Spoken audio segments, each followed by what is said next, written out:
Y hoy está con nosotros Fernando Valenzuela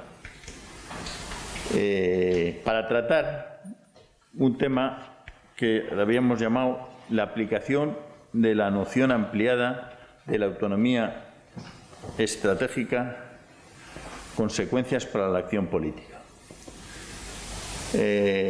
Como dijimos al principio, este encuentro, en parte, es el resultado del seminario permanente que veníamos realizando a lo largo del curso pasado y donde intervinieron personas como el primero creo que fue Luis Norberto, el segundo creo que fue Fernando,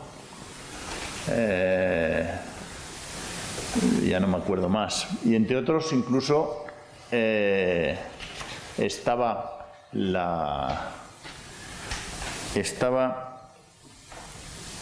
el que es ahora ministro de Asuntos Exteriores, José Manuel Álvarez, que por cierto le hemos invitado al curso y no sabemos si vendrá, porque me dicen que llegaba ayer o hoy, que llega de Perú, de la toma de posesión del nuevo presidente.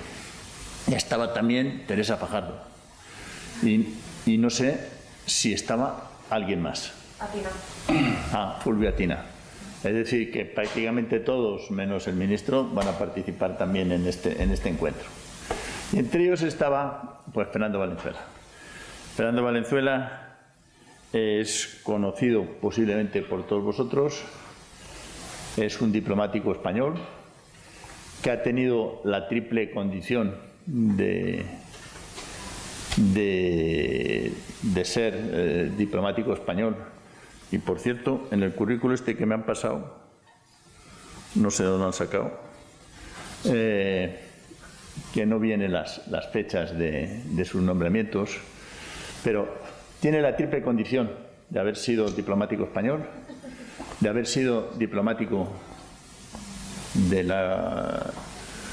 primero de las relaciones económicas de la Unión Europea y después del servicio exterior, y antes o a la vez en Naciones Unidas. Y a lo mejor pocos acordáis, bueno, porque sois muy jóvenes y nacisteis entonces, que fue el primer presidente de la Agencia Española de Cooperación en el año, creo que 87 o 88, cuando se crea la Agencia Española de Cooperación para el Desarrollo, supongo que se llamaba. No era posible aspirar a tanto. ¿Cómo se llamaba? Agencia Española de Cooperación. De Cooperación, que continúa en la actualidad. Y después ha tenido distintos nombramientos en distintos países como diplomático español. Especialmente creo que fuiste embajador en Canadá y creo que alguna otra la relación bilateral. Después estuviste, no sé si antes en Naciones Unidas o en la Unión Europea, y en la Unión Europea fuiste a su vez creo que embajador Primero director general. Primero director general y después embajador. Y después, entre otras actividades, embajador ya con el servicio exterior de la Unión Europea en Rusia, de tal forma que ha tenido capacidad de conocer personalmente al presidente Putin, entre otros.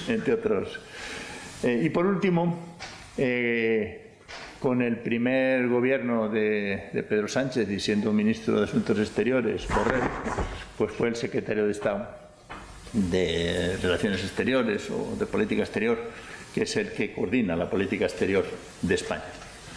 Y por lo tanto, verán ustedes que es una persona, es un diplomático que, pues, de gran experiencia, que tiene la triple dimensión de tener responsabilidades bilaterales, de tener responsabilidad en Naciones Unidas, de tener responsabilidades en la Unión Europea importantes, incluso en el diseño de la política exterior española. Por eso, y además, pues viene colaborando con nosotros desde hace muchos años. Por eso estamos encantados de que esté aquí con nosotros. El objetivo nuestro no es solo escuchar a los profesores, que tenemos más facilidad para acceder a ellos, pero también a los que han tenido responsabilidades diplomáticas importantes, con objeto de que nos dé algunas, o participemos en algunas reflexiones en torno a cómo, el tema central, ¿no?, cómo reforzar el papel de la Unión Europea en el mundo. Y de su charla nos gustaría, no me acuerdo quién habíamos designado relator, me parece que a Victoria, pues sacáramos algunas propuestas para que después le vayamos dando forma. Pues muchas gracias, Fernando, por estar una vez más con nosotros. Y aquí verás que hay un montón de gente interesada en escucharte y en cambiar impresiones, en pensar juntos contigo. Ya están casi todos. Ya estamos 40 y tantos. Muy bien. Bueno, en primer lugar, gracias Pachi, gracias por esta invitación a participar en este seminario que yo creo que, además del interés que tiene, digamos, del interés que puede tener académico, del interés que tiene desde un punto de vista de la situación, es particularmente apropiado en la reflexión sobre la Unión Europea cuando está ya en marcha la conferencia y cuando al mismo tiempo la Unión Europea atraviesa un momento realmente, yo no sé si calificarlo de difícil, pero al menos sí de definitorio, porque nos enfrentamos a una situación que va a exigir a la Unión tomar decisiones que a lo mejor que no ha tomado en el tiempo reciente. Lo cierto es que la Unión Europea entró el milenio eufóricamente. Es el momento del euro, es el momento del lanzamiento de lo que sería el proceso de la convención, de la conferencia intergubernamental y del tratado que se fue desinflando hasta tener que salvarse en Lisboa. Pero efectivamente, es decir, una entrada en el milenio eufórica ha ido encontrando dificultades paulatina y progresivamente a lo largo de las dos últimas décadas y, desgraciadamente, hay que decir que no han sido precisamente favorables o positivas para Europa, aunque evidentemente al final de toda dificultad y de toda crisis acaban saliendo cuestiones positivas.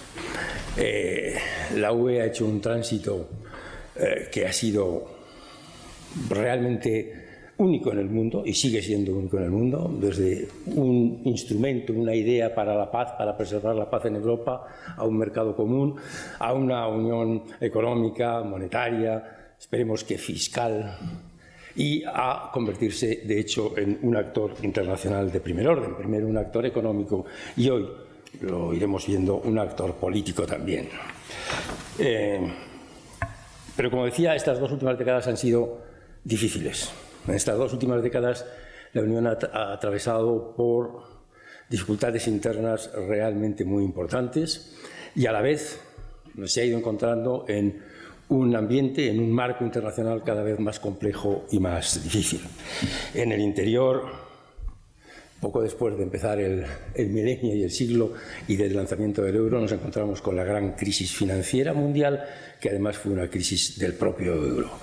Además, nos hemos encontrado con el tremendo desafío de las migraciones y el asilo, que seguimos, volveré sobre ello más tarde, sin haber resuelto. Y hemos visto también cómo la cohesión interna de la Unión, tras las sucesivas ampliaciones, iba disminuyendo. Esto no es responsabilidad de nadie en particular, es simplemente el resultado objetivo de una situación. Los Estados miembros de la Unión actualmente son más diversos, tienen experiencias recientes más distintas y, por lo tanto, es normal que la cohesión haya disminuido. Personalmente creo que el proceso de integración europeo irá haciendo que esa cohesión vuelva un poco a un cauce, pero en estos momentos estamos en el momento de la dispersión. Voy a ilustrar estas diferencias con una anécdota que le he oído a Borrell varias veces, ¿no? Es una conversación suya como europarlamentario con un colega parlamentario polaco. Y entonces los dos llegaban a la observación de las distintas, absolutamente contrarias percepciones de los polacos y de los españoles con respecto a Estados Unidos y a la Iglesia Católica. Para los españoles, sobre todo los españoles de una determinada generación, Estados Unidos y la Iglesia Católica son los sustentadores del franquismo y de la dictadura. Para los polacos, la Iglesia Católica y Estados Unidos son los verdaderos impulsores de la posibilidad de vuelta a la democracia. Qué cosa tan sencilla, ¿no? Pero pone de relieve realmente que hay hechos de esta dimensión que están ahí y que, por lo tanto, han disminuido el grado de cohesión que, como digo, espero que se irá paulatinamente reconstituyendo. Por supuesto, interferencias exteriores. Hablaré más del exterior, pero es evidente que esto, combinado con la distinta relación con Rusia, con China, con Estados Unidos, ha tenido también un efecto relativamente disgregador dentro de la política exterior de la Unión Europea. Como decía antes, en el otro plano, en el internacional, nos hemos encontrado con un entorno complicado y peligroso. El aislacionismo de Estados Unidos, más allá de las extravagancias del presidente Trump, es una realidad subyacente que está ahí, ¿no? Y también volveré sobre ello, pero teniendo en cuenta el papel que Estados Unidos representa para Europa, el hecho de que Estados Unidos vaya poco a poco dando la espalda es una cuestión que nos debe de, como mínimo, hacer reflexionar y también yo creo que preocupar. Luego vemos que el sistema internacional multilateral está en un momento crítico, con un grave peligro de fragmentación y, evidentemente, ese sistema, también volveré sobre ello, es absolutamente indispensable para el futuro de la Unión Europea. Bueno, último punto es, en cierto modo, el gran fracaso de la política exterior y de la acción exterior de la Unión Europea, es la política de vecindad. Que, por cierto, pone un límite, por lo menos un límite material, al poder del poder normativo de la Unión Europea. Nos gusta mucho alardear de nuestro poder normativo y existe. Anne Bradford lo ha puesto muy de relieve con su trabajo para Brussels Effects, pero lo cierto es que ese poder normativo ha funcionado fundamentalmente en dos circunstancias. Una, la ampliación, es decir, cuando se trataba de atraer a gente y estados que querían ser atraídos, y entonces era relativamente fácil a su vez convencerles de los beneficios de nuestra estructura reglamentaria y normativa, y también algo más difícil y más inverosímil, pero nuestro poder normativo ha sido muy fuerte en el sistema multilateral. Hemos sido capaces, en cierto sentido y en algunas ocasiones, de dar forma a soluciones multilaterales y hemos inspirado, o por lo menos participado de forma protagonista, en todos los avances que ha hecho el sistema multilateral en los últimos 20 años, por no hablar de más atrás. Sin embargo, en nuestra vecindad, el poder normativo simplemente se estrelló. Particularmente en la vecindad oriental, pero también en gran medida en la vecindad sur. Refiriéndome más a la oriental, y quizá tomando a Rusia, que no es parte del programa de vecindad oriental, pero que de alguna manera es el elefante en la habitación, es obvio que Europa nunca ha realizado un esfuerzo de la magnitud del que hizo con Rusia, ni magnitud financiera, de ayuda, de recursos, ni conceptual, de entrar verdaderamente estructuralmente en la relación con Rusia para tratar de ayudarla a salir en una determinada dirección. Pero cometimos un error que no es el que aduce Rusia con sus siempre recursos dialécticos de que es que me prometió usted que no se ampliaría, es que me prometió que la OTAN no se ampliaría. Eso son meras excusas formales. La realidad es que nosotros cometimos el error de no darnos cuenta que Rusia, es decir, la clase dirigente rusa, no quería lo que nosotros creíamos que quería. Nosotros creíamos que Rusia, quizá engañados un poco por lo que había ocurrido con los países, hoy la mayoría Estados miembros del centro-oeste europeo, que efectivamente, como España en su día, tenían el deseo de incorporarse al proyecto europeo, de ser partícipes de él, de ser partícipes de la libertad, del progreso, y de alguna manera estimábamos que, por pura lógica, en Rusia debería ser lo mismo. Pero en Rusia no era lo mismo.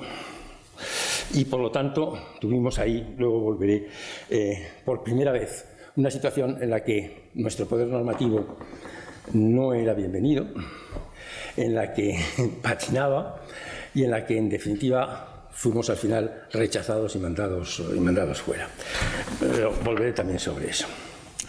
Bien, en todo caso, esto unido a el momento que vivimos de gran desafío y de gran reto por el cambio en profundidad que se está produciendo en la sociedad, en el mundo. Los avances tecnológicos y otras circunstancias, pero los avances tecnológicos son de tal magnitud que están definitivamente cambiando nuestro modo de vivir, nuestro modo de trabajar, nuestro modo de relacionarnos y también el peso relativo y la forma de relacionarse de los estados en el mundo. Entonces, nos encontramos realmente en un momento en el que las circunstancias exteriores son complicadas y a veces difíciles, en el que en el interior llevamos casi 2 décadas más bien de fracasos que de éxitos, y todo ello efectivamente viene a plantearnos si existencialmente nuestro futuro está por delante o lo que tenemos es pasado. Personalmente no tengo ninguna duda de que tenemos un futuro, pero ese futuro va a haber que esforzarse por construirlo. Y de alguna manera esta idea de autonomía estratégica viene a ser esa especie de tabla de salvación, de pequeño talismán, ¿no? Autonomía y estratégica, ¿qué quiere decir esto? La verdad es que, sinceramente, es difícil de comprender más allá de lo que imaginamos como valor que nos puede servir como herramienta para salir de este impasse y de esta situación de crisis en la que nos encontramos. Nadie osaría hoy hablar de independencia en general, ¿no? Con casi 5.000 organismos internacionales que de una u otra forma tienen autoridad en distintos sectores y en distintas partes del mundo, con unos mercados internacionales que están fuera del alcance regulatorio prácticamente de todo el mundo, con unas agencias de calificación que cuando te dan una mala nota te obligan a cambiar completamente tu política monetaria y a veces también la fiscal. En fin, con unas circunstancias en las que independencia, bueno, mantiene el valor simbólico, siempre está bien invocar la independencia, pero la realidad práctica es que es más apropiado hablar de autonomía. Y en ese sentido, bueno, tiene sentido que en la Unión Europea se invoque ahora la autonomía, aunque evidentemente la pregunta y la respuesta son claras. ¿Es que antes no la tenía? Pues claro que la tenía, ¿no? Y es que antes no era estratégica, pues claro que era estratégica. Pero insisto, el tomar ese concepto unido, que durante unos años fue exclusivamente propio del ámbito militar, de la industria de la defensa y demás, y tomarlo ahora políticamente, bueno, viene a darnos, digamos, de alguna manera, un punto guía que nos mueva hacia adelante. La cuestión que cabe plantearse es, en cierto modo, qué es lo que nos ha ido deteniendo, ¿no? Y cuando miramos atrás vemos que cuando las comunidades europeas se crean, hay 2 cosas fundamentales. Quizá una tercera que nos es extraña. Las 2 cosas nuestras es que los Estados miembros tienen un auténtico sentido de compromiso con lo que están haciendo. Y segundo, que crean las instituciones adecuadas para hacer lo que quieren hacer. Es hoy impresionante, porque habría que pensarse cómo sería hoy este debate, la generosidad de los Estados miembros con las competencias de la Comisión cuando es creada. A la Comisión le dan un poder que no han vuelto a dar nunca a ninguna institución y que, de hecho, llevamos 30 años con algunos Estados tratando de recortar ese poder que dieron, ¿no? Pero el caso es que eso, más, y esta es la parte exterior que puede ser motivo de cierta polémica, es el apoyo de Estados Unidos. el apoyo de Estados Unidos absolutamente decidido a la creación de la Unión Europea, porque la ve además como estratégicamente como un puntal de su defensa en una situación entonces todavía en Europa muy incierta y muy movediza, y la creación de la OTAN, que dan el abrigo de defensa territorial y de cobertura nuclear que Europa necesitaba para poder florecer. Si no, hubiésemos estado demasiado expuestos a las inclemencias. Sin embargo, ahora, en los últimos años, esas dos circunstancias, no hablo ahora de la de Estados Unidos y la OTAN, sino las anteriores, no están tan evidentes. La del compromiso de los Estados miembros, por lo que decía antes de la disminución del grado de cohesión, y la de las instituciones, porque esa generosidad y esa amplitud de competencias que dieron a las instituciones, y en concreto a la Comisión, en la creación, no están ahora a esa misma altura. Pero a mi modo de ver, quizá de todos esos aspectos, el que en política exterior y también en otras áreas, pero yo me referiré solamente a esta, causa un mayor, o es causa de un mayor freno para la actividad de la Unión, es la cuestión de la unanimidad. Y algo que la conferencia tenía que debatir y que tendrá que verse si hay un proceso o no, pero esperemos que sí, de reforma de los tratados.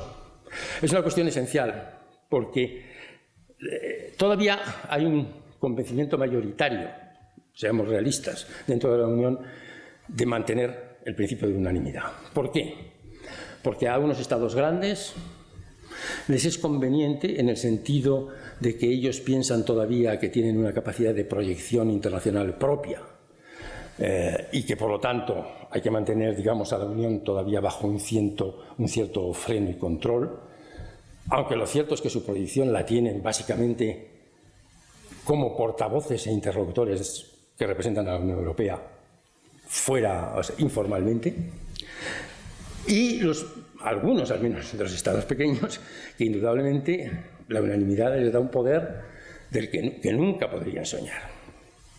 Si eres Luxemburgo, perdón porque los Luxemburgos son muy, como se decía antes, comunitarios, ¿no? Pero en fin, precisamente para acoger a un país que no es sospechoso, ¿no?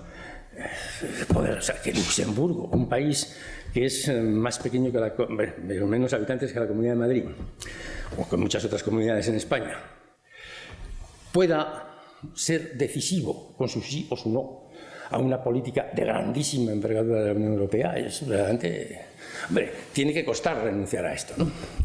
Pero, sin embargo, esa preocupación por la independencia nacional y por el poder de decisión nacional, yo creo que necesita revisión. Revisión auténtica, siendo honestos con uno mismo. La cuestión no es si la soberanía y el poder se van a mantener controlando con el veto nacional el poder de decisión de la Unión Europea.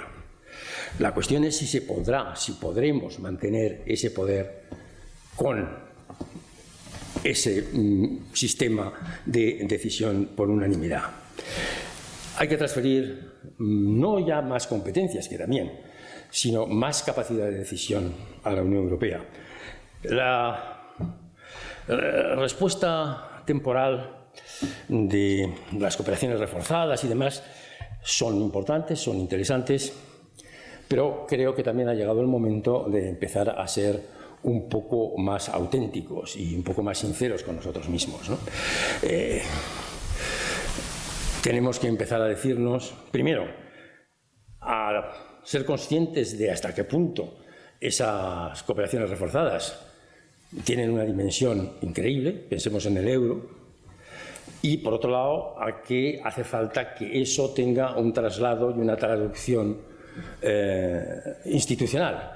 En el euro está el Eurogrupo, pero el Eurogrupo no deja de ser un grupo informal.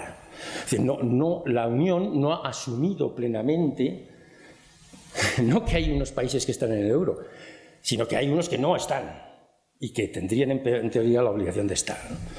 Pero esto trasladado a otros aspectos, al aspecto de la política exterior, quiere decir que si efectivamente no todos los Estados miembros estamos dispuestos a andar a la misma velocidad, debemos de ser capaces de poner en vigor un sistema que sea capaz de satisfacernos, por lo menos en términos relativos, a todos, y que los que quieren ir más deprisa y más lejos puedan hacerlo, y que los que no quieran hacerlo no se vean obligados, teniendo siempre, por supuesto, la posibilidad de, cuando lo estimen oportuno y necesario, dar los pasos que corresponden. Evidentemente, para la autonomía estratégica hacen falta también toda una serie de desarrollos internos en términos de mercado interior, de servicios, en términos de gasto en tecnología, en investigación y desarrollo, etcétera, que no voy a entrar en ellos porque se quedan un poco ya más alejados de lo que es el tema que queremos tratar aquí. Una palabra solo con respecto a la energía. Es evidente que Europa, quizá no lo suficiente para el gusto de todos, pero está dando pasos cada vez más rápidos hacia una energía verde, hacia unos compromisos claros en la lucha contra el cambio climático. Yo, en mi experiencia profesional, he visto 3 veces en los últimos 20 años acelerar a la Unión Europea el paso en esta dirección, en un tema en el que, una vez más, nuestro liderazgo ha sido, y no todo el mundo es consciente de ello, ha sido decisivo, realmente el decisivo en que estemos hoy donde estamos en la lucha contra el cambio climático. Porque la situación, cuando había que abrir el melón de la revisión de Kioto, no era ni mucho menos prácticamente el único actor que estaba realmente a favor de ello y a favor de luchar por ello era la Unión Europea. Y encontró todo tipo de dificultades para hacerlo. Pero, en fin, me refería también al hecho de que todavía la dependencia de los combustibles fósiles durante un tiempo va a ser importante y que, por lo tanto, en nuestra autonomía estratégica hay que tener en consideración que Rusia, por un lado, Estados Unidos, por otro, y otros países productores van a tener un peso en algunas de nuestras decisiones y que, por lo tanto, desarrollar una auténtica autonomía implicará también encontrar el terreno de entendimiento con ellos en este campo y algunas veces enforzar las decisiones y la máquina. Pero volvemos a lo mismo, ¿no? Como digo, Europa es una gran potencia y lo que le falta no es mecanismos, instrumentos, lo que le falta es voluntad política. Y le falta voluntad política porque la voluntad política no es otra cosa que las decisiones del Consejo o del Consejo Europeo. Y ahí entramos, bueno, lo que estaba mencionando anteriormente, el problema de la unanimidad y demás. Es muy difícil llegar a decisiones firmes pronto y es muy difícil llegar a decisiones difíciles y que para algún país u otro representa un problema específico, cuando tienes que regirte por la unanimidad, porque la unanimidad tiene el problema de que no facilita el consenso, al revés, lo hace más difícil, en la medida que te hace posible mantenerte en tu posición y controlar la situación. Bien, como digo, quizá con esto termino esta parte. Uno de los retos también en los que se encuentra la Unión, que es a su vez externo, pero que su dimensión más importante es interna, es el de la gran competencia, la nueva competencia que existe en el mundo para nuestras industrias, para nuestras compañías, sobre todo en el terreno tecnológico, que se encuentran con compañías mucho más potentes, mucho más grandes, estadounidenses y chinas, y con las que les es difícil competir. Entonces, esto abre la cuestión si la Unión Europea no debería revisar su normativa sobre competencia, sobre monopolios.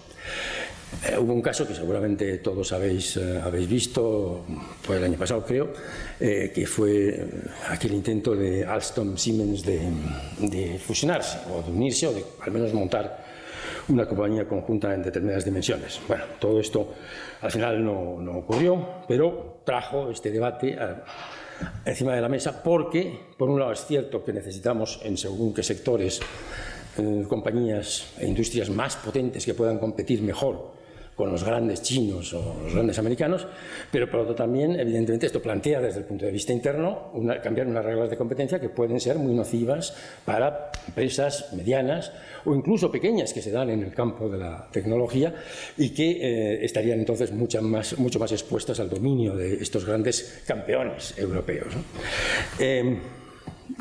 Puede haber ideas que manejar, por ejemplo, el modelo Airbus. No es que ese modelo sea necesariamente repetible y replicable, pero sí que es cierto que puede servir de inspiración, ¿no? El crear un ámbito en el que las distintas industrias y distintos países puedan unirse en un proyecto común que sea viable y que se rija evidentemente por las reglas de la industria, de la investigación, del comercio, etc. Bien, en todo caso, la autonomía estratégica europea, cuando se plantea, la primera idea que viene a la mente es la relación con la dimensión transatlántica, tanto en lo que se refiere a la OTAN como en lo que se refiere a Estados Unidos. Como he dicho antes, muy de pasada, Estados Unidos y la OTAN han tenido un papel mucho más importante del que los europeos estamos dispuestos a reconocer de entrada en las posibilidades de desarrollo y de profundización de la Unión Europea en los últimos 60 años. Con Rusia asomando la punta de sus tanques por el muro de Berlín, sin OTAN y sin Estados Unidos, primero, no sé si la Unión Europea las comunidades económicas europeas hubiesen llegado realmente a conseguir su primer fin de existencia. Y segundo, no sé si hubiese podido tener el desarrollo que ha tenido. Sí sé que sería un desarrollo, en todo caso, muy distinto, muy condicionado.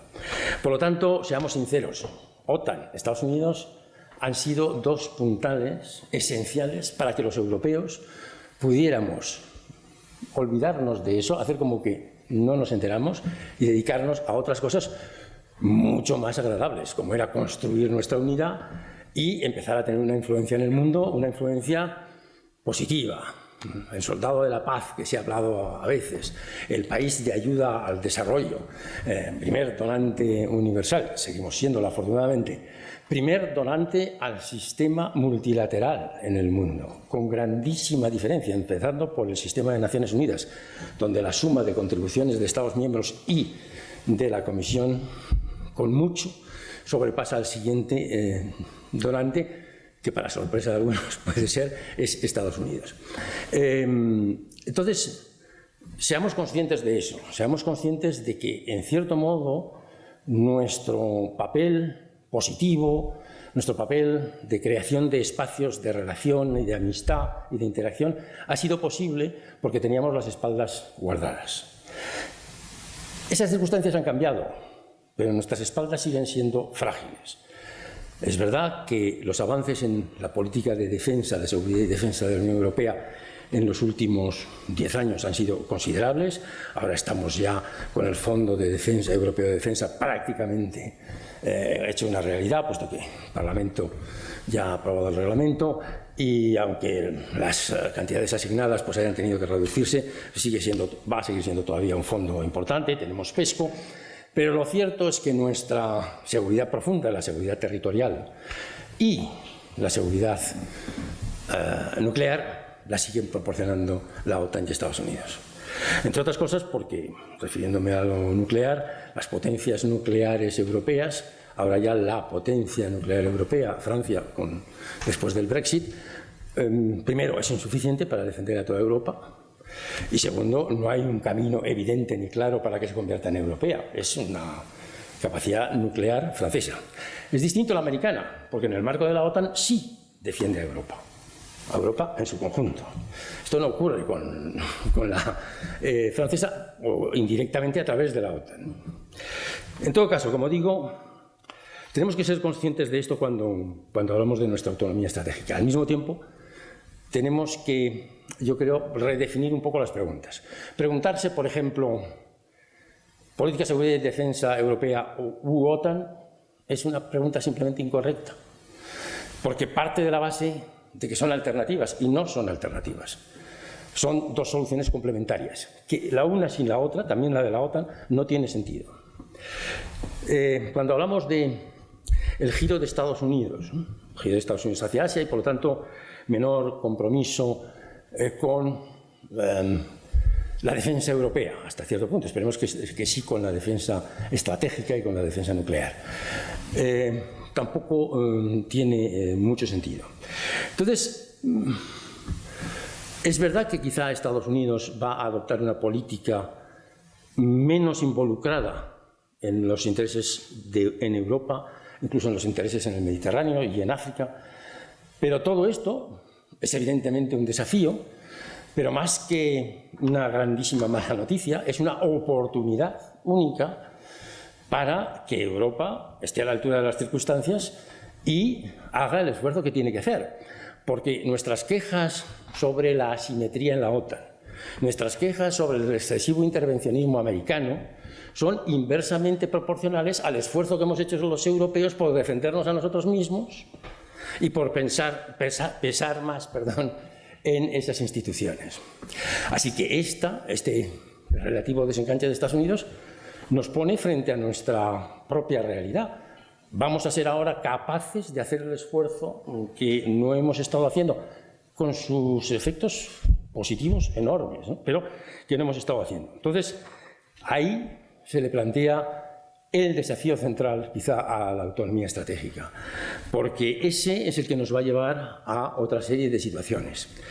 Estados Unidos, la relación con Estados Unidos va más allá de las extravagancias de Trump y más aquí de ser una relación inamovible. Como todo en el mundo, en la vida, es movible y responde a cambios de circunstancias. Pero la relación profunda con Estados Unidos es muy sólida. Hay más de 2.000 millones de inversión europea en Estados Unidos, pero es que hay más de 3 billones de inversión de Estados Unidos en Europa.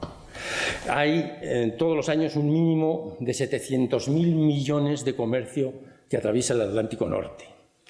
Entonces, esto va más allá de la economía. Es decir, cuando tienes esta intensidad de relación y además subyace una cultura común, ya sabemos que hay muchas diferencias, pero realmente las diferencias que uno aprecia cuando va a Estados Unidos palidecen cuando vas a Arabia Saudita o cuando vas a China o incluso cuando vas a Rusia, ¿no? Entonces, es decir, tenemos que ser conscientes de que subyace. Compartimos eso, compartimos unos principios, compartimos unos valores. Entonces, eso yo creo que está a prueba del presidente Trump. Lo que no está a prueba es la política efectiva, real, en un momento determinado de Estados Unidos. Y en eso sí sabemos que hay, que el péndulo, este es un péndulo que en la historia americana ha estado continuamente en movimiento. El péndulo ahora se mueve hacia el aislacionismo y se mueve hacia Asia. Qué simbólico, esto parece que lo han hecho las hadas, qué simbólico que un presidente de Estados Unidos haya nacido en Hawái. Esto hace 30 años, es que no se le podía haber ocurrido ni a un escritor de ciencia ficción que el siguiente presidente de Estados Unidos en los años, en el milenio, sería nacido en Hawái. Entonces, bueno, todo esto quiere decir que sí que tenemos que estar preparados a un cierto desenganchamiento de Estados Unidos, que eso es una oportunidad para ocupar nosotros un espacio que no es que nos hayan quitado, es que no hemos querido ocupar, pero que ahora ya debemos de empezar seriamente a planteárnoslo, y al mismo tiempo que va a haber ciertas divergencias de intereses. Es evidente que en el Pacífico los intereses americanos y europeos no van a coincidir siempre. Podemos tener, no voy a detenerme mucho porque si no me estoy ya yendo de tiempo, pero podemos tener una gran parte de coincidencia en nuestra actitud hacia China, sobre todo porque la Unión Europea ha hecho un tránsito en los últimos, yo diría, 3 años, ¿no? Menos hasta llegar a definirlo como competidor y como rival sistémico, pero ha hecho un tránsito de realismo, ¿no? De que las relaciones con China estaban basadas en unos principios que ya no respondían a la realidad y que además China estaba utilizando descaradamente y no siempre abiertamente en beneficio propio, no siempre tampoco legítimo, por ejemplo en transferencias de tecnología, etcétera, etcétera, ¿no? Entonces, ese tránsito que ha hecho Europa, no de enfrentamiento con China, aunque en ocasiones se va a producir ese roce y ese enfrentamiento, pero sí de decirle a China, bueno, tenemos que sentarnos a hablar y a entendernos, pero tenemos que hacerlo sobre bases reales y objetivas. Es el sentido del acuerdo que se ha negociado sobre inversiones y que veremos si su tránsito termina siendo exitoso o no. Pero con China no basta solo con firmar papeles, hay que luego ver que efectivamente se cumplen. Porque la tendencia china es como ha ocurrido con muchas compañías, algunas españolas, y yo he tenido la experiencia como secretario de Estado, y antes también, pero en primera mano de ver compañías españolas cómo llegaron a China con el aplauso, con la gran receptividad china, todas las facilidades, desarrollaron su negocio, los chinos lo aprendieron y cuando lo aprendieron les dijeron, pues muchas gracias, hasta la próxima y tal. Y empieza a sustituirle de aquí y allá, ¿no? Bien, esos son anécdotas, pero a lo que sí voy en términos de autonomía estratégica es que nuestra relación con Estados Unidos no siempre será coincidente cuando se trate de China. Y tampoco cuando se trate de Rusia, aunque en el caso de Rusia seguramente habrá más coincidencias, teniendo en cuenta que la evolución de la Unión Europea y de sus Estados miembros ha tendido hacia una convergencia. Cuando yo estaba de embajador de la Unión Europea en Moscú, era evidente que la dispersión de actitudes de nuestros Estados miembros hacia Rusia era muy alta. Los acontecimientos, primero la realización, como refería al principio, del fracaso que supuso. Es decir, nosotros llegamos allí con los bolsillos llenos de euros, primero de dólares, y con el sentimiento en la mano. Recordemos las palabras de Prodi como presidente de la Comisión, todo menos las instituciones, ¿no?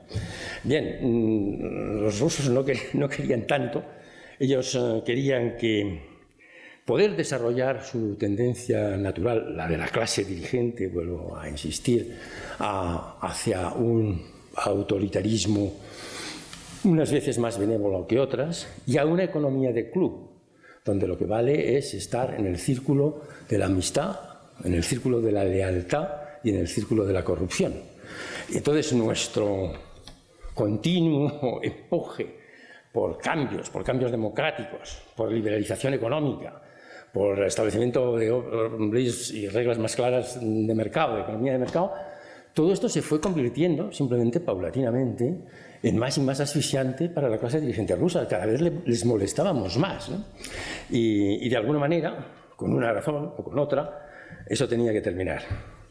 Mucho antes de que llegase la crisis de Ucrania, Rusia empezó ya un cierto desenganche, empezó a decirnos que ya no querían la ayuda, por lo menos la financiación en términos concesionales, luego que no querían nuestra colaboración y cooperación en determinadas áreas. Es decir, progresivamente fueron decayendo.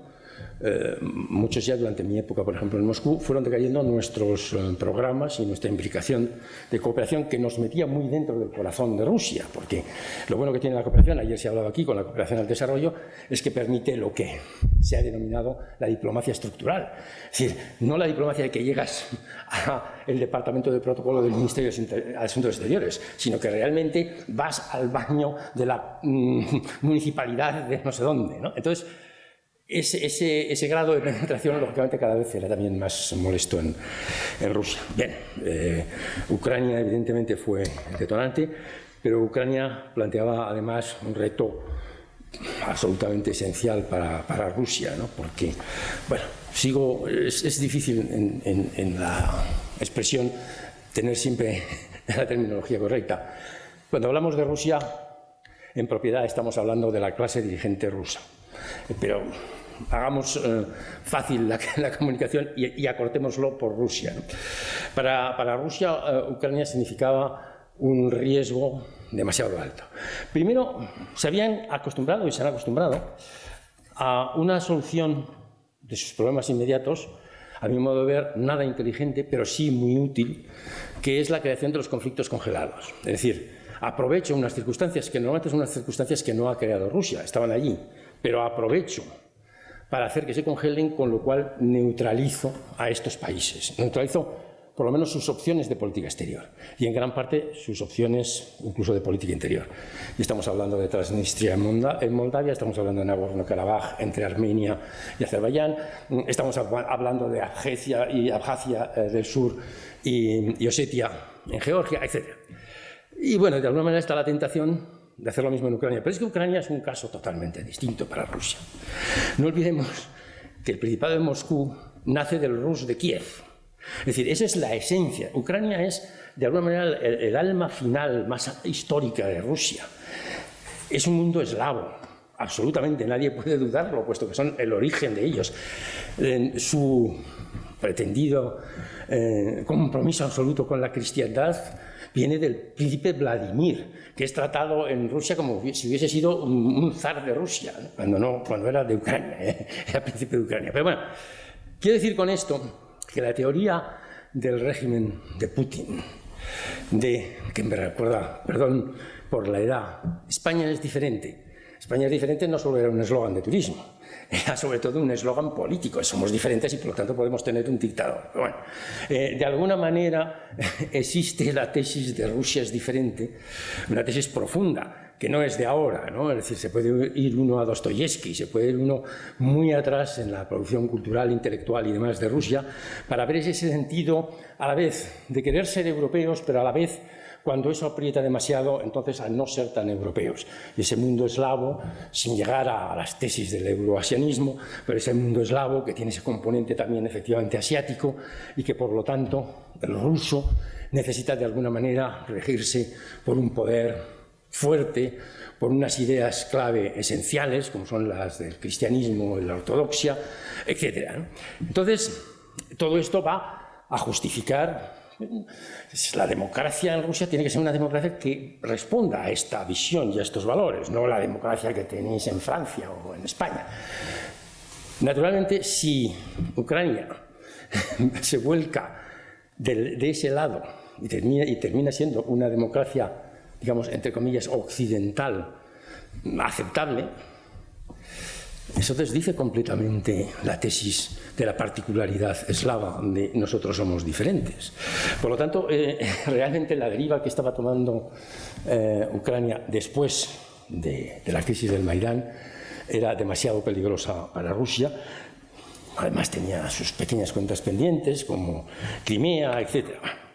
No me voy a extender más, simplemente decir que hay por ahí muchas iniciativas a las que Europa no ha prestado todavía la suficiente atención, pero que en este marco de mayor autonomía y de mayor protagonismo propio debería hacer, como por ejemplo la iniciativa Indo-Pacífica en esa región, esa idea lanzada por Japón y Australia, pero a la que se han sumado la India y Estados Unidos, y que pretende, de alguna manera, contrarrestar algunos de los aspectos de la ruta y la franja, China. En fin, hay una serie de temas y, sobre todo, desgraciadamente, siempre se queda en el tintero, porque no hay tiempo, pero esencial. Se llama África. Porque aquí voy a ser contradictorio con lo que he hecho en mi intervención, pero a mi modo de ver, si hay un sitio donde Europa se juega de verdad su futuro, no es ni en el Atlántico ni en los Urales, es en África. África, y lo que hagamos allí, lo que seamos capaces de hacer con los africanos, lo que seamos capaces de absorber y de dar, va a determinar lo que Europa será al final de este siglo. Esa es la realidad. Y por el momento lo estamos atendiendo solo muy a medias. Y evidentemente las últimas palabras las tengo que dedicar a eso. Es el multilateralismo. Decimos siempre que el multilateralismo está en el ADN de la Unión Europea y es verdad, somos al final multilaterales, aunque de otro tipo. Pero es más que eso. No es simplemente una cuestión genética, es una cuestión de realidades. Europa necesita absolutamente, primero para su estabilidad y progreso y crecimiento económico interno. Pensemos que las exportaciones europeas son las que aseguran el trabajo de por lo menos 36 millones de europeos. Es decir, una vez y casi media la población activa de España. O sea que, si cogiésemos solo en términos de España, esas exportaciones darían trabajo a todo el mundo que hay aquí, más a otra mitad. Evidentemente, para que eso ocurra hace falta unas condiciones internacionales. Y la argamasa que puede mantener esas condiciones internacionales es el multilateralismo. Por lo tanto, también desde ese aspecto. Hemos visto también, ya lo he mencionado antes, ¿no?, que donde el poder normativo de la Unión Europea de verdad florece es en ese mundo. En el mundo en que tenemos que sentarnos todos en una sala como esta, desde el más pequeño del mundo al mayor, y empezar a tratar determinados temas y buscar soluciones para ese tema. Y ahí es donde Europa tiene mucha capacidad de inspiración. Entre otras razones, porque como muchas veces para haber llegado nosotros a nuestras posiciones hemos tenido que pasar a través de muchas negociaciones internas, de puntos de vista bastante distintos, ¿no?, entre el húngaro y el finlandés, y el sueco y el español, etc., al final llegamos a unas concepciones que tienen más facilidad para adaptarse a la problemática y a los intereses de una inmensa mayoría de países en el orden mundial que si fuesen propuestas que respondiesen exclusivamente al pensamiento de un país. Sea como fuere, es nuestro caldo de cultivo para el desarrollo. Es donde nosotros, como donante, como contribuidor al sistema o contribuidor al sistema de Naciones Unidas, etcétera, tenemos una autoridad y una fuerza de tracción fundamental, sin igual de ningún otro país. Aunque en un momento determinado China o Japón o Estados Unidos, en la presión concreta de una votación de un tema, consigan que fracasemos. Esto ha pasado más de una vez, sobre todo últimamente con China en materia de derechos humanos. Pero lo cierto es que nuestra potencia global a la que hacía referencia al principio, donde se manifiesta de manera más importante, es en el sistema multilateral. Y con una pequeña reflexión termino. Durante la Guerra Fría y la confrontación, una confrontación que tuvo momentos en los que simplemente podía haber desaparecido el mundo, esos dos sistemas enfrentados en términos de fórmulas de crecimiento económico, de desarrollo tecnológico, bueno, que terminó con uno de ellos disolviéndose con la disolución de la Unión Soviética, pero durante ese tiempo hubo dos cosas que mantuvieron, digamos, al sistema vivo. Una, muy triste, pero muy fuerte, que es la disuasión, el principio de la destrucción mutua asegurada. Destrucción mutua asegurada. Esto nadie lo dudaba. Y fue, naturalmente, una piedra fundamental en la columna. La otra fue el multilateralismo, porque al final se había puesto en pie, existían dos subsistemas, pero existía un sistema que los cubría, que es el sistema fundamentalmente de Naciones Unidas, pero no solo, que fue capaz de, bueno, digamos, con tropiezos y traspiés, de asegurar que los dos subsistemas podían llegar a vivir en unos términos de coexistencia sin llegar a la confrontación total. Bien, las circunstancias hoy son totalmente distintas. No cabe pensar en términos de Guerra Fría, no cabe pensar, como piensan algún sector muy minoritario americano, en el desacoplamiento de China, ¿no?, y Estados Unidos, a romper el sistema económico internacional, en una palabra. Todo eso es a priori excesivo, pero lo cierto es que sí que vivimos otra vez en un mundo en el que pueden llegar a aparecer dos subsistemas, con una cierta fragmentación del multilateralismo por un lado, con un cierto distanciamiento, y aquí hay dos cosas que están claras, es decir, los avances tecnológicos en todas las materias, no solamente en las tecnologías de comunicación, información y transmisión, también en biología, también en todos los sectores, florecerán mucho más y serán mucho más capaces de darnos lo que queremos como sociedades si lo trabajamos juntos, si lo trabajamos en cooperación. Si lo trabajamos en competencia, la competencia se elogia muchas veces, con razón, en determinados campos, pero también tiene sus escollos y cortapisas, porque hay sectores en los que hay una excesiva competencia y confrontación. Para empezar, puede derivar ciertas cosas a su utilización en términos de confrontación e incluso de utilización bélica, y por otro lado puede crear unas rupturas que realmente se traduzcan en que el mundo no progrese en la dirección que nosotros estamos esperando, sino que vaya más bien a aumentar la pobreza, las desigualdades, finalmente también los conflictos bélicos, etc. Entonces, quiero simplemente terminar con la idea de que el sistema multilateral fue fundamental en la Guerra Fría, pero es también fundamental hoy. Porque hoy también vivimos en esa situación en la que podemos encontrarnos con dos subsistemas enfrentados, que sería nefasto, y que, de alguna manera, el multilateralismo, el sistema, las Naciones Unidas, etcétera, tienen la capacidad de que eso no ocurra. Y autonomía estratégica, que la Unión Europea tiene los recursos y la fuerza necesarios para influir el resultado de ese desafío al multilateralismo. Muchas gracias por vuestra atención.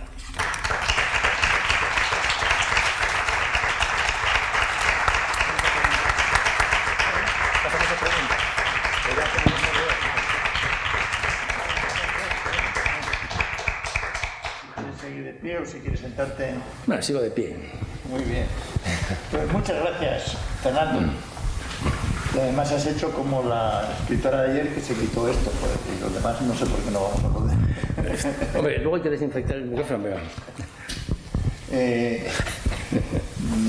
Bueno, Fernando, pues muchas gracias por tu intervención, una intervención muy completa sobre la autonomía estratégica, sobre la crítica, los límites de la autonomía estratégica, el papel de la Unión Europea en el mundo.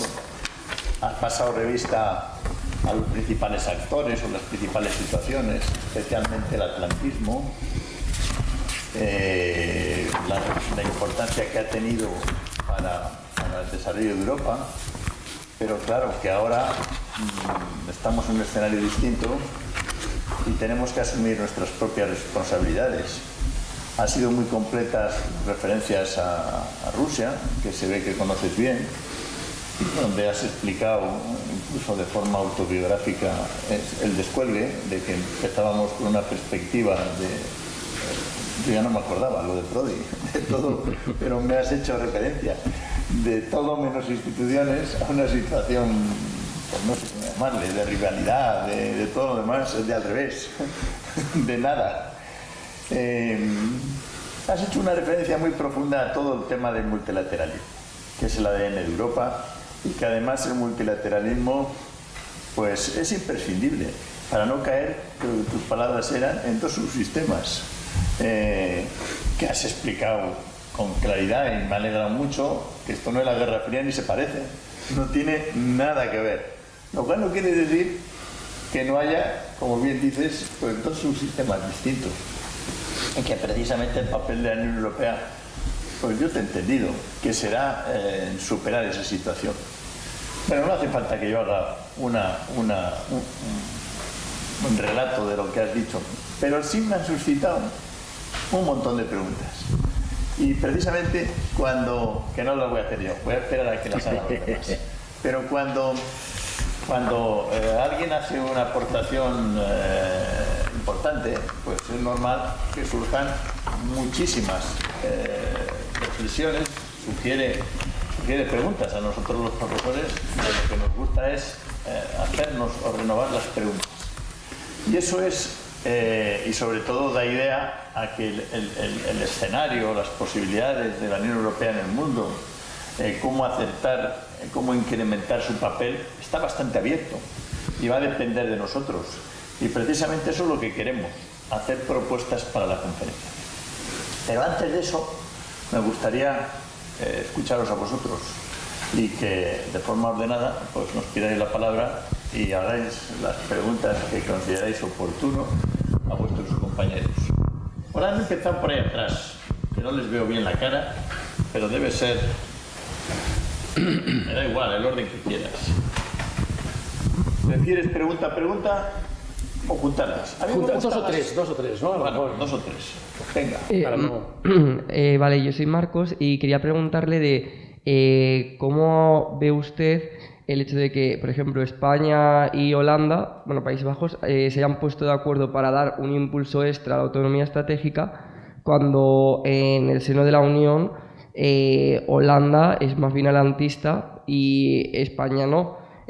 porque usted ha hecho referencia a que deben de ser complementarias, pero sí que existe tensiones en todo el tema de la seguridad y en el avance entre el sector liderado por Francia y, por ejemplo, los países del este y Polonia, que te ponen la bandera de la OTAN al lado de la europea en muchas ocasiones. Es básicamente mi pregunta. Muchas gracias.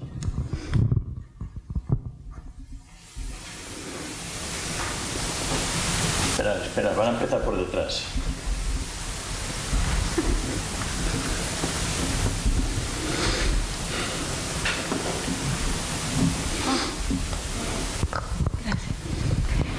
Hola, muchas gracias antes que nada por la maravillosa ponencia. La verdad es que es apasionante escucharle hablar sobre política exterior.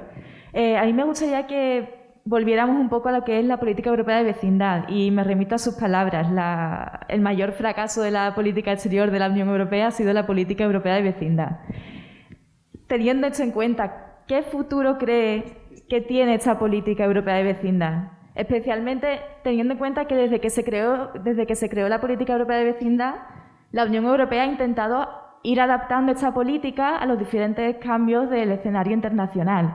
Lo hemos visto con las diferentes revisiones, lo hemos visto con la Asociación Oriental, con la creación de la Asociación Oriental, lo hemos visto con acuerdos concretos. Hablo, por ejemplo, del acuerdo global y reforzado que tiene la Unión Europea con Armenia, que al fin y al cabo se creó como consecuencia de las limitaciones que tenía Armenia con Rusia, y aquí saco a colación otra cuestión.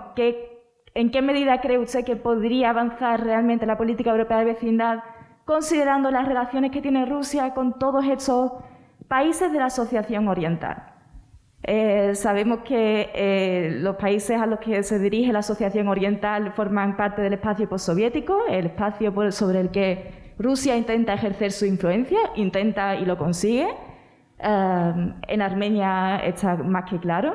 Entonces, teniendo todo esto en cuenta, ¿cómo realmente podría avanzar la política europea de vecindad? ¿En qué medida podría avanzar? ¿En qué medida habría que resolver esos conflictos congelados de los que hablaba?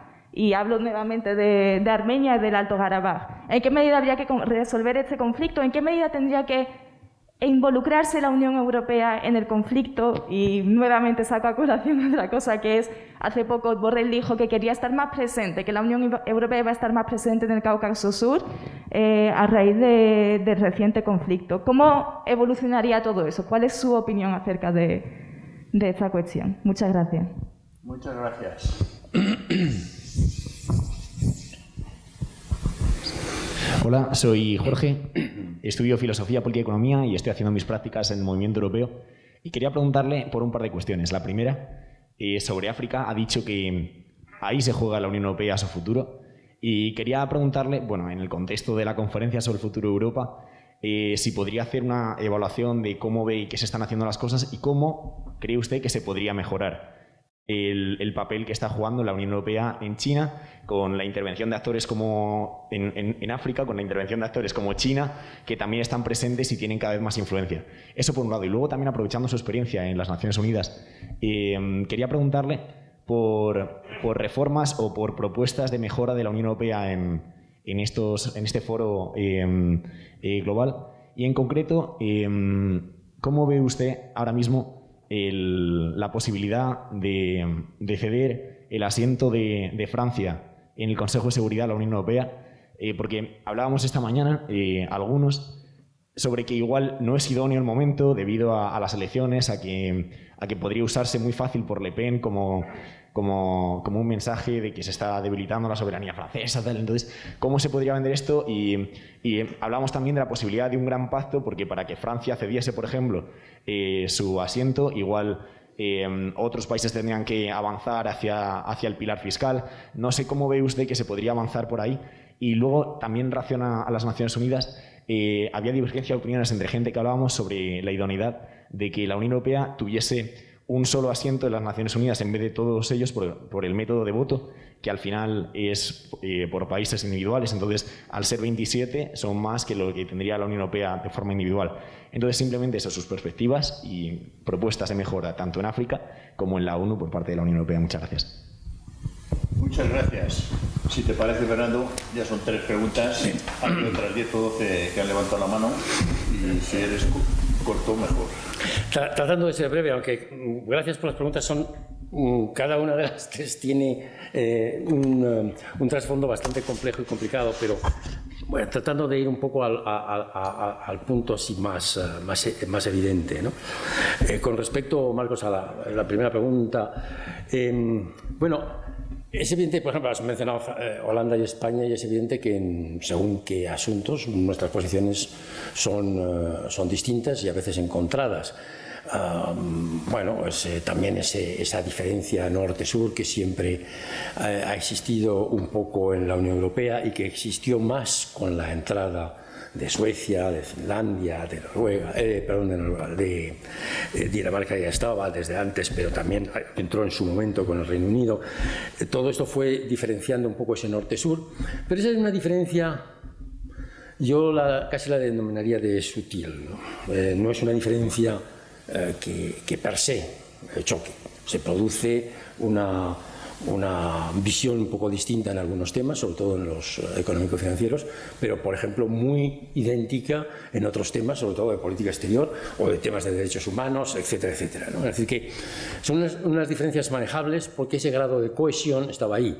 Pensemos una cosa, que España y Portugal, Grecia también antes, estando fuera de la Unión Europea, estando fuera, bueno, relativamente de OTAN en el caso de España, y teniendo dictaduras, pero de alguna manera participamos de la evolución europea, del pensamiento europeo occidental.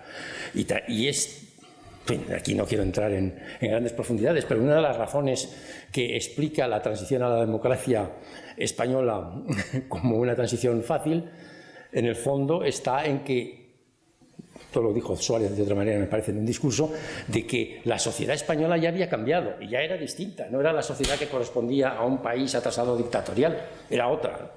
Entonces, bueno, quiero decir que nuestro grado de cohesión en el meollo, digamos, de la Europa occidental es distinto que el que se ha llegado a plantear con algunos de los nuevos Estados miembros, y ni digo lo que se plantearía o se planteará, para ser más fiel a las obligaciones, cuando entren países de los Balcanes.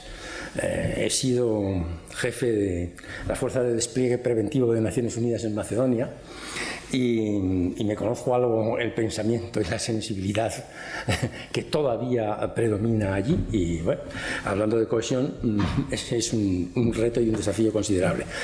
Pero es cierto que, por ejemplo, esa falta de cohesión, una de las dimensiones en las que se produce es en la distinta, no la relación con Estados Unidos, porque en la relación con Estados Unidos yo creo que todos los 27 estamos convencidos de la importancia de la relación con Estados Unidos, pero la apreciación en cada uno de nosotros de las distintas decisiones o medidas que puede tomar Estados Unidos es muy distinta. Entonces hay ahí un elemento de disgregación o de disrupción, por lo menos, que tendremos que superar. Está claro que el Cáucaso Sur, fundamentalmente, representa un área crítica para el futuro, porque su evolución está pendiente. Está pendiente porque Rusia no deja que se produzca naturalmente. Y esto es algo que nosotros los europeos, la Unión Europea, hemos tenido que ir aceptando a trancas y barrancas, ¿no? Pero lo cierto es que no tenemos la fortaleza para oponernos a ello. Entonces, yo creo que parte del error de planteamiento de algunos aspectos de la política de vecindad oriental estaban precisamente en caer en la tentación de hacer como si eso no estuviese, ¿no? O sea, vamos a avanzar como si eso no estuviese. Pero eso está ahí y al final uno se lo vuelve a encontrar la misma piedra en el camino. Entonces, cuando pensamos hacia el futuro, primero tenemos que aceptar una realidad.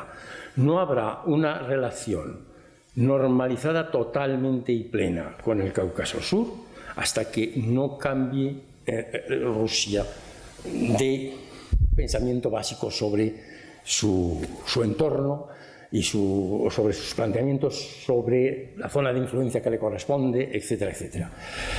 Entonces, ¿quiere eso decir, por lo tanto, que tenemos que cruzarnos de brazos, esperar y no hacer nada? Yo creo que no. Mientras tanto, hay muchísimo trabajo que hacer. Y ese muchísimo trabajo puede conducirse particularmente por las vías de la cooperación, de la asistencia, de la ayuda, que no solamente va a solucionar problemas específicos, sino que va además a ir generando otro clima. En Rusia, por ejemplo, a mí siempre me pareció interesante tratar de trabajar con las asociaciones que se movían en el terreno del medio ambiente, un poco de la protección de la naturaleza, etcétera, porque dices, bueno, esto parece como que son cosas accesorias y periféricas, pero es que tienes que irte a lo mejor a la periferia para poder volver hacia el centro, ¿no? Y entonces yo creo que en estos países, en Armenia, en Azerbaiyán, a pesar de la confrontación, o en otros de la región, Georgia, etcétera, Georgia nominalmente es más fácil porque ha hecho, pero claro, vive bajo una amenaza permanente, bajo una relación en la frontera con Osetia y con la línea de demarcación de Osetia de Abjasia del norte, del sur, que le impide también ser un país normal, ¿no? No quiero decir una idea que me viene muchas veces a la cabeza sobre este tema, recordando la situación en Alemania después de la guerra, porque es demasiado disruptiva para decirla en público, pero en fin, a lo mejor luego la podemos comentar. En todo caso, es evidente que estos países están sometidos a una situación de neutralización que esa va más allá de nuestras capacidades y de las capacidades de nadie. O sea, nadie se puede enfrentar a Rusia en esos términos, a esa profundidad, salvo que estés dispuesto a darle al botón nuclear en algún momento, ¿no? Y ellos también. Entonces, eso no es una vía. Pero no, la vía no es entonces decir, bueno, entonces no podemos hacer nada ahí hasta que Rusia un día no cambie de régimen, no cambie de visión. Y eso puede llevar bastante tiempo. No, yo creo que mientras tanto hay mucho que construir, pero hay mucho que construir de otra manera. Y luego, la cuestión de África. Vamos a ver. Si yo fuese africano, me alegraría de la llegada de otros actores. Ya llegó Japón. Estados Unidos ha estado siempre por allí de una forma más discreta, pero ha estado siempre. Canadá ha estado sobre todo con los francófonos. Y ahora llega China y, como todo lo que hace China ahora, hace mucho ruido, ¿no? Yo creo que demasiado, porque antes he mencionado de pasada el caso de India. A mí me parece realmente increíble lo poco que estamos hablando de la India y lo demasiado que estamos hablando de China. Pero bueno, ese es otro tema. El caso es que si fuera africano, eso sería, en principio, bienvenido. Yo creo que es bueno también para Europa, porque nos plantea algún reto. Nosotros hemos sido demasiado prescriptivos muchas veces y hemos llegado a los sitios diciendo, mire, esto es lo que usted tiene que hacer. Oiga, que yo soy muy inteligente y lo sé muy bien. Esto es lo que usted tiene que hacer. Ayer hablábamos de la cuestión de los acuerdos comerciales y demás.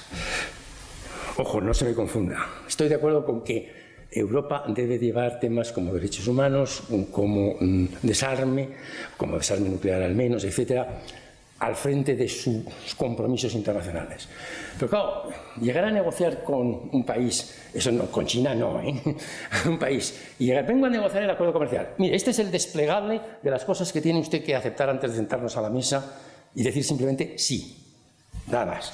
Bien, esto es un error que está cometiendo Europa desde hace demasiado tiempo y que se nos está acabando las condiciones en las que podía relativamente hacerse, aunque no fuesen las mejores para llevar adelante nuestros objetivos. Y en África, esta es una realidad que va a ser, que ya es y va a ser cada vez más presente porque tienen estas opciones. A mí, usted me pone tantas condiciones, pues nada, me voy con China. Bien, esto es de charla de café. La cosa no es tan sencilla. Entre otras cosas porque los africanos, que son inteligentes, a veces parece que ellos no se enteran de las cosas, ven muy bien la condicionalidad que lleva China, que en muchos sentidos es una condicionalidad mucho más pesada que la que podemos poner nosotros. Pues nosotros al final tenemos una condicionalidad mal presentada, pero condescendiente, ¿no? Bueno, vamos a trabajar en esto juntos. Lo de China, en fin, ellos mismos, por lo tanto no puede ser ofensivo, puesto que es una terminología que ellos mismos han puesto sobre la mesa, que es el Wolf Warriors, ¿no? Su acción exterior y sus diplomáticos como lobos guerreros, ¿no? Bueno, ¿por qué? Porque llegan también el coger de las solapas, ¿no? Muy fácilmente. El problema que tiene China en sus relaciones diplomáticas es en gran medida que se les va con demasiada facilidad la mano. Pero en fin, en cualquier caso, creo que eso es positivo para África, que eso en el fondo no deja de ser positivo para nosotros, porque nos va a obligar a ser un poquito más cuidadosos en nuestra aproximación en el terreno de la cooperación para el desarrollo, por ejemplo, evidentemente, ¿no? Y que al final se está también exagerando el peso de África, ¿no? Es decir, cuando se mira, por ejemplo, el peso de las inversiones de China en África, es mucho inferior que el de Estados Unidos, pero vamos, menos de la mitad. Pero es que es infinitamente inferior que el de Europa, ¿no? Y no hablemos de la ayuda al desarrollo, etc. Es decir, que como pasa con muchas cosas con China, se pone la lupa para ver lo que está haciendo, pero claro, al mismo tiempo lo estamos magnificando extraordinariamente, ¿no? Entonces, creo que ese es un camino que China a su vez tendrá que aprender, porque a China, por ejemplo, le falta aprender, lo tendrá que hacer en los próximos años, a un camino que lleva a un sitio que se llama Club de París, donde se renegocian las deudas, porque la mitad de los créditos que están dando no se lo van a pagar. Y claro, ser propietario de un ferrocarril en Tanzania me parece que tampoco es un negocio muy interesante. Bien, dejo esa parte. La cuestión de Naciones Unidas da para pasarse aquí un día, ¿no? Francia no solo no está dispuesta, y me parece perfectamente aceptable, a dejar su sitio a la Unión Europea, sino que apoya, al menos en lo que se refiere a expresiones oficiales, apoya que haya un nuevo sitio dentro de la reforma del Consejo de Seguridad para otro país europeo, que es Alemania. Es decir, que no solamente se dificultaría esto. Es verdad que Alemania, en su narrativa, como decimos ahora, en su narrativa de promoción de su candidatura al Consejo de Seguridad, dice que lo quiere para que sea el sitio futuro de la Unión Europea. En fin, ya somos todos muy mayores. Entonces, la realidad es que en el Consejo de Seguridad es también cierto que un miembro permanente tiene más responsabilidades de las que parece, y que para la Unión Europea, por nuestras todavía limitaciones en una serie de terrenos, entre otros en el de la seguridad, sería difícil poder ejercer un papel, digamos, con las exigencias que tiene el de ser miembro permanente del Consejo de Seguridad. Pero, no obstante, yo creo que es una idea que tenemos que tener para un futuro, que es más bien más remoto que cercano, pero que puede estar ahí, y que, lógicamente, yo creo que al final no dejaría de estar relativamente bien visto por muchos. No olvidemos, sin embargo, que Naciones Unidas es esencialmente un foro de Estados-nación, y que la reacción que se produjo cuando la Unión Europea, a mí me tocó como, parece lo de las batallitas del abuelo, ¿no? Pero me tocó como embajador entonces la Comisión Europea en Naciones Unidas en Nueva York, empezar, sobre todo dentro de los entonces 27 también, pero por otras razones, a hacer madurar la idea de unos nuevos derechos del observador Unión Europea en la Asamblea General de Naciones Unidas. Y creo que el trabajo que hicimos durante mi época allí, que luego continuó como representante del Consejo Antonio Serrano de Haro, ahora jefe de gabinete de Borrell, fue muy positivo.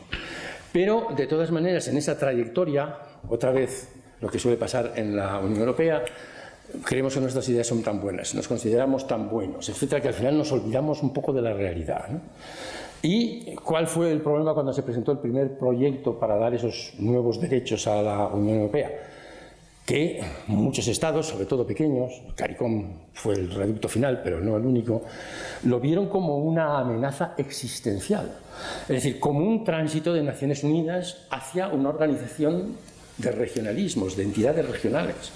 Y, por lo tanto, poniendo en peligro su identidad y su capacidad y su poder como Estado miembro independiente y como Estado-nación. Entonces, cuidado con los avances que podemos hacer en términos de Unión Europea y Naciones Unidas, porque otros los ven como agresivos, y agresivos a derechos propios, fundamentales y existenciales. A ver, más preguntas. Vamos a seguir por detrás. Hola, buenos días. Bueno, en primer lugar, felicidades por esta magnífica exposición. A mí me gustaría,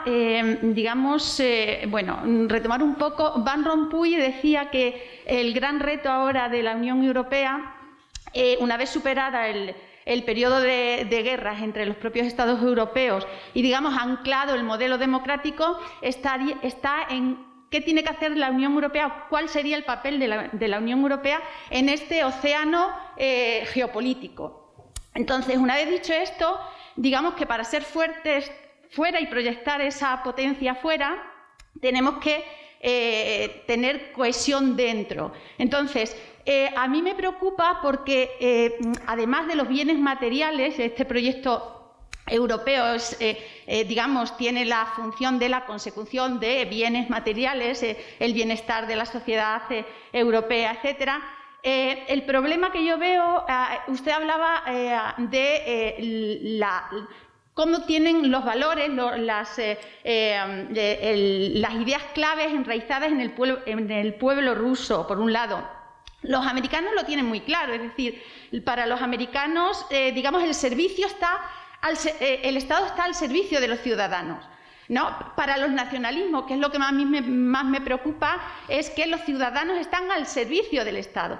Entonces, ¿qué se tiene que hacer? ¿Qué se puede hacer por parte de la Unión Europea para lograr esa cohesión interna? Porque yo entiendo que tiene que haber algo más aparte de ese bienestar material. ¿Cómo se puede fortalecer esto? Gracias.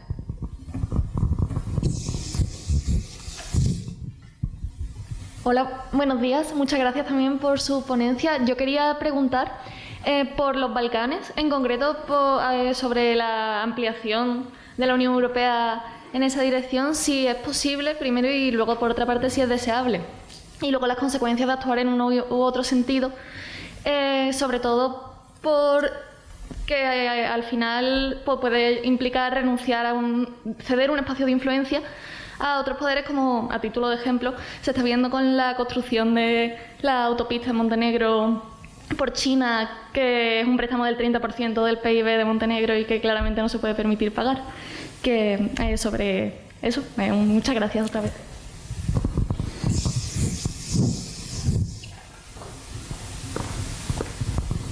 Buenos días. Muchas gracias también. Ha sido muy inspirador todo el millón de ideas que ha sugerido en su intervención.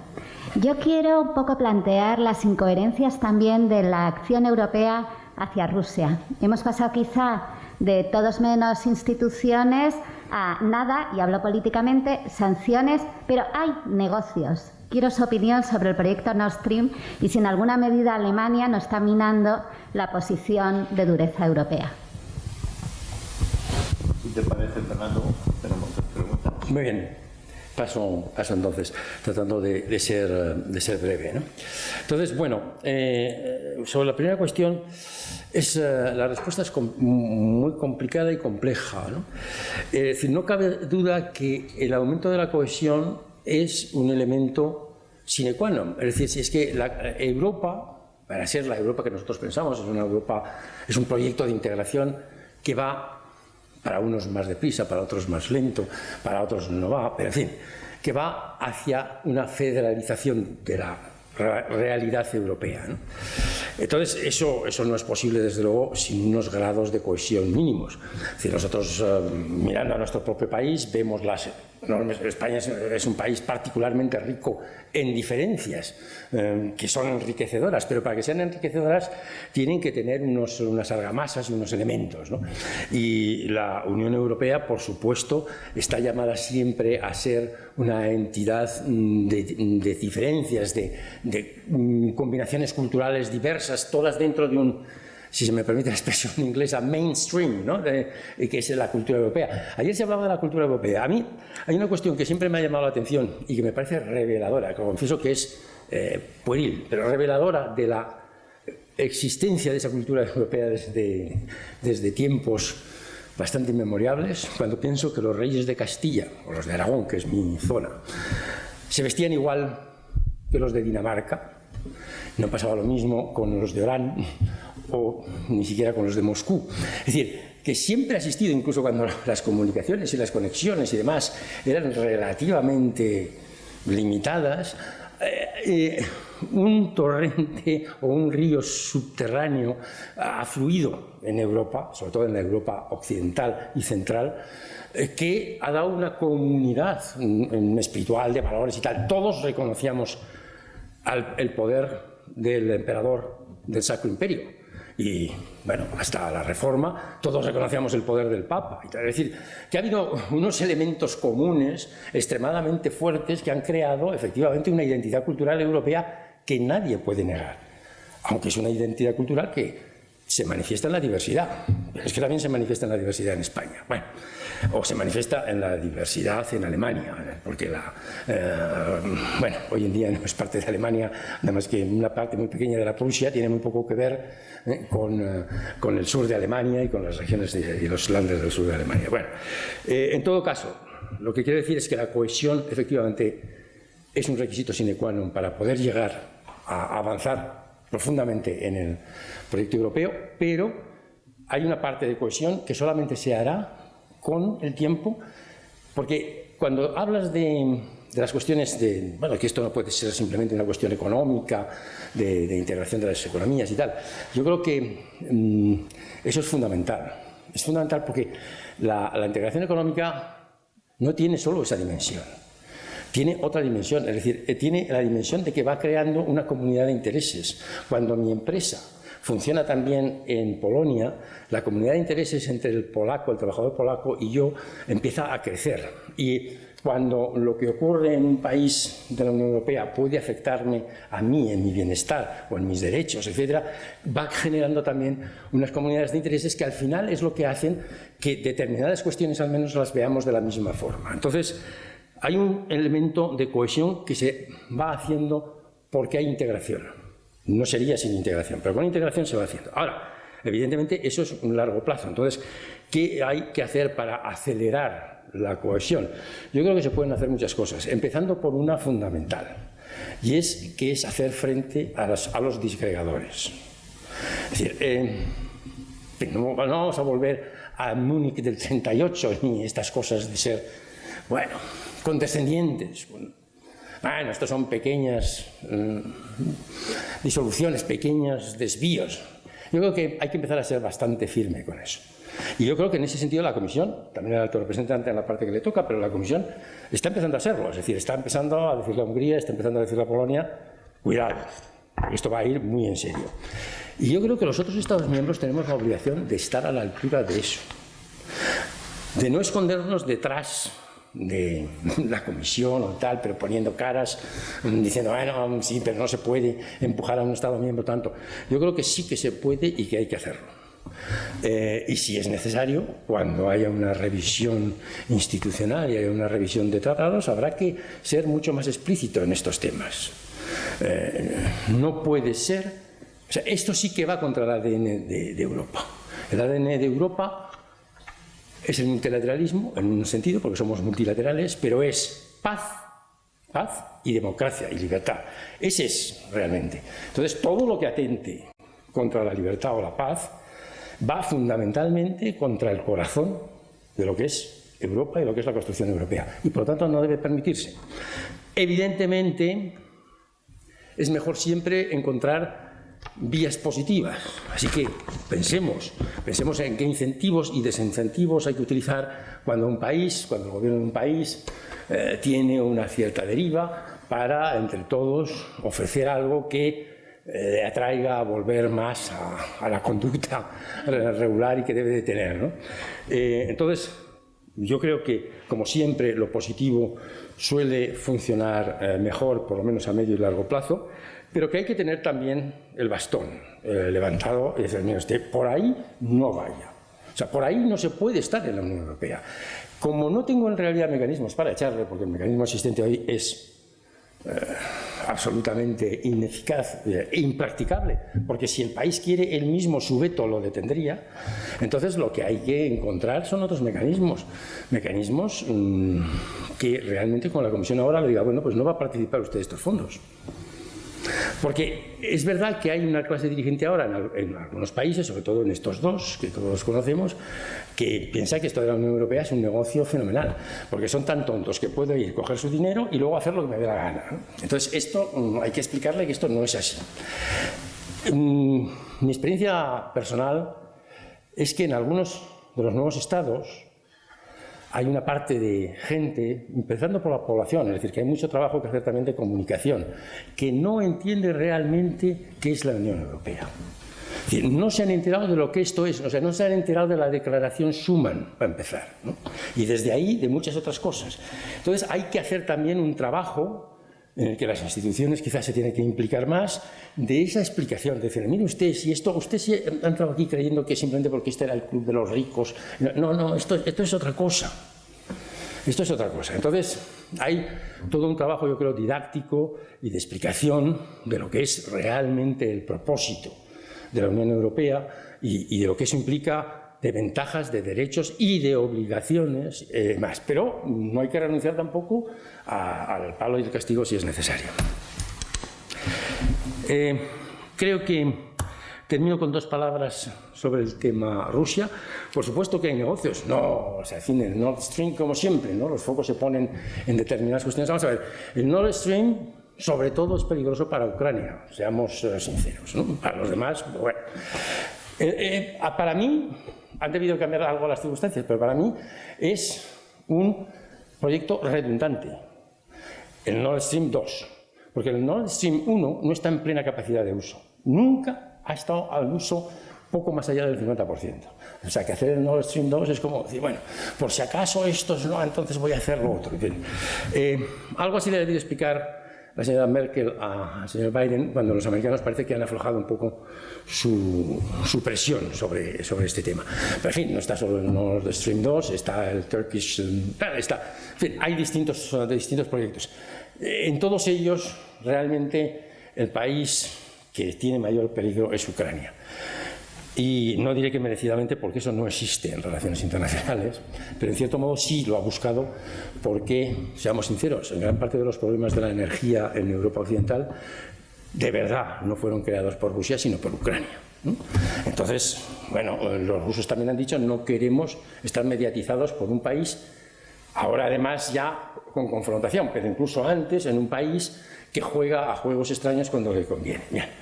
Entonces ellos buscaron eso y algunos países europeos, más dependientes quizá de ese gas que otros, nosotros digo como españoles esta cuestión nos es absolutamente irrelevante porque a nosotros nos preocupa el gas de Argelia, no el gas de Siberia o el gas de la península. Bueno, ahora no encuentro el nombre.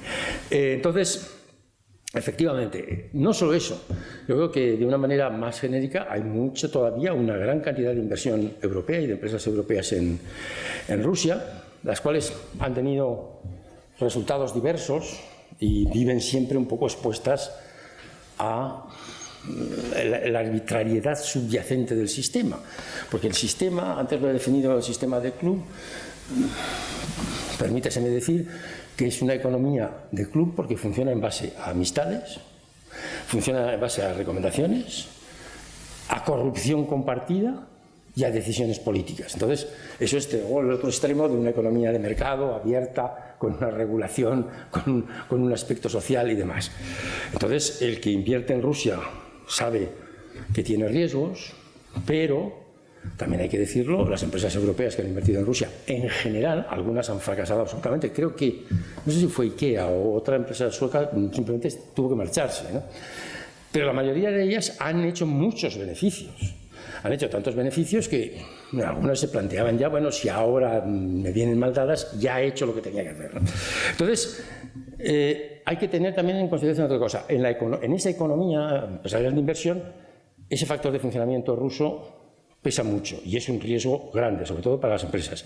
En el otro aspecto de los petróleos y demás, si quitamos un poco del panorama la crisis del 2008 y quizá un poco del 2010, insisto, fundamentalmente basadas en Ucrania, Rusia, contra lo que pueda parecer y lo que uno deduce de leer los periódicos, cuando se hace un estudio profundo, y existen publicaciones y libros sobre ello, no ha utilizado geopolíticamente casi nunca el gas.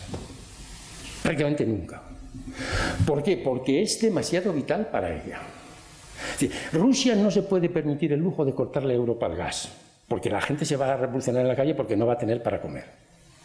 Entonces, es decir, ahí hay unos intereses que son cruzados. Nosotros necesitamos, ellos necesitan, y aquí volvemos a lo mismo, volvemos a una situación en la que los dos reconocemos que ese terreno es mejor que no lo toquemos, ¿no? Pero, evidentemente, sí tenemos una dependencia, o sea, aunque no lo toquemos, la dependencia existe, y la suya también. Lo que pasa es que cuando hay una doble dependencia, es más posible y más fácil llegar a aislarla y ponerla un poco en un globo y que no ocurra nada. Pero no cabe duda que toda la relación económica entre Rusia y la Unión Europea se ha visto afectada por el desarrollo negativo de las relaciones, particularmente a partir de Ucrania, pero en algunos aspectos antes ya de Ucrania. Y luego Rusia da prioridad a otras cosas, da prioridad a su sensación de gran potencia. Es una gran potencia muy limitadita, seamos sinceros. Es decir, sí, tiene un botón que puede destruir el mundo, y sí tiene un asiento en el Consejo de Seguridad. Pero esos son sus únicos verdaderos poderes. Fuera de ahí, solo tiene poderes disruptivos, ¿no? O sea, si me pongo a molestar aquí, van a tener que hablar conmigo. Bueno, esa es una forma muy poco positiva y a la larga muy poco eficaz. Y desde luego nada eficaz para el pueblo ruso, que se va a encontrar dentro de 50 años en la misma situación que estaba hace 100 en muchos sentidos, ¿no? Entonces, bueno, yo creo que Europa tiene la obligación de tratar de ir influyendo poquito a poco en Rusia. Pero esto también se mencionaba en otro contexto. Trenin, que es el director del Centro Carnegie de Moscú, antiguo coronel del ejército soviético, me comentaba muchas veces, bueno, es que vosotros habéis venido aquí a hacer lo que queríais con una Rusia que vosotros pensabais, y esa Rusia no existe. Y para que las cosas empiecen a funcionar tenéis que empezar a daros cuenta de cuál es la Rusia real que existe, ¿no? Y sobre esas bases tenemos que partir y tener en claro una cosa: nuestra relación por mucho tiempo, mientras dure el régimen actual, va a ser una relación limitada. Pero dentro de esos límites hay muchas cosas que podemos y debemos hacer. Y hay que mantener un diálogo básico. Por eso el viaje de Borrell, que, bueno, todos sabemos cómo terminó siendo, porque también los rusos son especialistas no solo en pegarse un tiro en su pie, que lo hacen, como dicen los británicos, sino también de pegárselo en el pie del amigo, para que no sea tan amigo, no vaya a ser que las cosas sean demasiado fáciles. Entonces, bueno, yo creo que el viaje de Borrell era necesario y que tuvo que pagar un alto precio por él, pero era necesario y habrá que tener otros. Y además, como europeos tenemos que ser conscientes de una cuestión. Es decir, lo que no puede ser es que la Unión Europea casi no tenga relaciones con Rusia y que, por ejemplo, los ministros, incluso alguna vez presidente, de los países bálticos y de Finlandia, que están todo el día tocando la campana de alarma, estén viajando a Moscú todo el tiempo. Y algunos de ellos, ahora ya menos, pero hasta hace muy poco, se sentaban en las mismas mesas de los consejos de administración de las empresas soviéticas que los rusos. O sea, se conocen muy bien. Pero a lo que voy, es decir, no puede ser que los Estados miembros se permitan el lujo de mantener su rinconcito de relación con Rusia a costa de que la Unión Europea como tal no pueda tenerlo.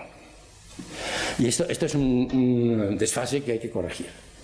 Hay que corregir y que los Estados miembros, por supuesto, tengan el espacio que tienen que tener, pero que la Unión Europea pueda tenerlo también. Y eso es lo que yo creo que intentó abrir de alguna manera un poco por él, y que, bueno, no ha salido muy bien, pero ya se volverá, ¿no? Es decir, como digo, los rusos son especialistas en eso.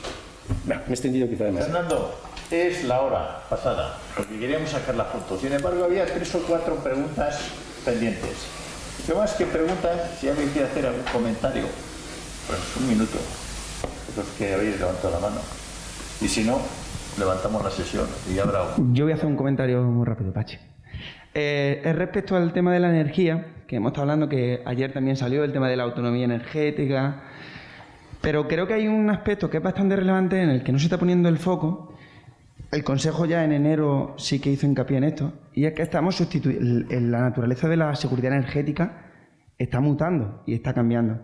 Y estamos hablando mucho de protegernos de Rusia, de países que utilizan la energía como recurso de poder, que con nosotros no suelen hacerlo, pero no estamos cayendo en que la transición energética nos está llevando a depender de muchísimos materiales que nosotros no tenemos y que particularmente, sobre todo, tiene China, ¿no?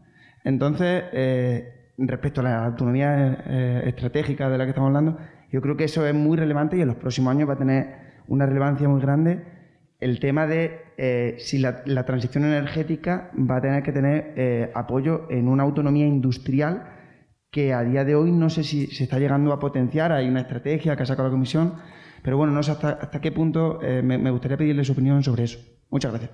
¿Hay algún otro comentario importante que quieran hacer? Quien no haya hablado nunca, por ejemplo, María Cruz, que no ha hablado hasta ahora, tiene la palabra. Pero bueno, yo lo planteo ahora, pero si me puede contestar después de la mesa redonda, porque de por la tarde, ¿no? Porque tendría que ver. A mí me explicaban hace años mi maestro, el profesor Carrillo, que el mundo era mucho más inseguro desde que se había dejado de jugar al ajedrez entre dos para jugar al póker, con unas reglas mucho más difusas. Pienso que seguimos estando en el mundo que se juega, ya no sé si al póker o al Call of Duty o a los Sims, porque ya, por una parte me preocupa que la Unión Europea no pueda ser un jugador, sino que en realidad estemos metiendo por abajo muchos jugadores con intereses y posiciones diferenciadas, pero también me preocupa que en esa misma mesa de juego tenemos otros actores que no responden a las mismas reglas. Grandes empresas, grandes mafiosos, los bitcoins, esto para la autonomía estratégica de la Unión Europea nos pone mucha, iba a decir chinita en el zapato, pero creo que eso no es políticamente correcto decir esa expresión. Si nos ata a los pies como a los burritos en el campo, ¿vale? Lo dejo ahí planteado. Gracias. Yo sí quiero mucho, y si me perdones, están aquí los fotógrafos, están aquí el periodista, está aquí un montón de gente esperándonos. Ya tenemos ocasión de contestar. Pues muchas gracias, Fernando. Gracias. Por tu fantástica